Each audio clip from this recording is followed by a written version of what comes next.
We welcome back Florida Hockey Now's George Richards and Ethan Skolnick of 5 Reasons Sports. For the fans watching at home, what are some key free agents for both the Panthers and Heat to keep an eye on this offseason? Well, on the Heat roster, it's Duncan Robinson and Kendrick Nunn. Those are the two restricted free agents. I still believe that the Heat will try to get something done with Duncan Robinson before he hits the market. I think they're going to let Kendrick Nunn test the market. Out there in free agency, number one target, still Jimmy Butler's friend, Kyle Lowry, who they almost got prior to the trade deadline. For the Florida Panthers, really they don't have any major free agents, but they do need to re-sign Anthony Duclair and Sam Bennett. Those guys are restricted free agents, so they don't have, if the Panthers want to keep them, they've got their right, so there's really no problem. Both first-round exits in the playoffs this year. Which team goes deeper into the postseason next year? You're going to say the Heat, and I'm going to say the Panthers. So what? Come on. I think with the Florida Panthers, had they not played Tampa Bay, I think they would have been in the second round, and who knows after that.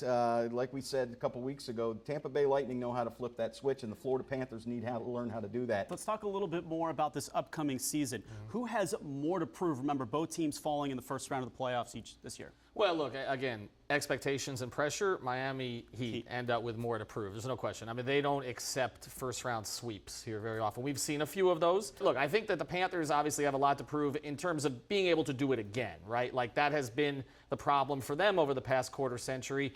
But for the Heat, the expectations are a lot higher. And listen, here's the thing. Pat Riley is not putting off that vacation to Malibu to get eliminated in the first round in a sweep, okay? There has to be something bigger at play here. And like I said earlier, with Jimmy Butler, you have to make sure that you're competitive consistently with him. So there is a lot of pressure on the Heat. Maybe fans thinking that the Panthers just happy to make it to the playoffs. Yeah, and I don't think that they were. I think that they had such a successful start to their season, and they came within 1 point of winning the division. If they would have won one game against Carolina, they're the divisional champions, and they avoid Tampa Bay in the first round. But again, I think the core is there for Florida. I think they've got a lot of good players, and I think they're really building something nice in Sunrise. I mean, again, this is the same question in the sense of it's historical versus what's going on right now. I actually do think the Panthers have the more complete roster right now, but I just trust the Heat more to figure it out over the offseason and kind of figure out a way to get out of the first round. Our insiders, everyone. George Richards, Florida Hockey Now, Ethan Skolnick, 5 Reasons Sports. Thank you so much. Really appreciate it. Thanks, Josh. You got it.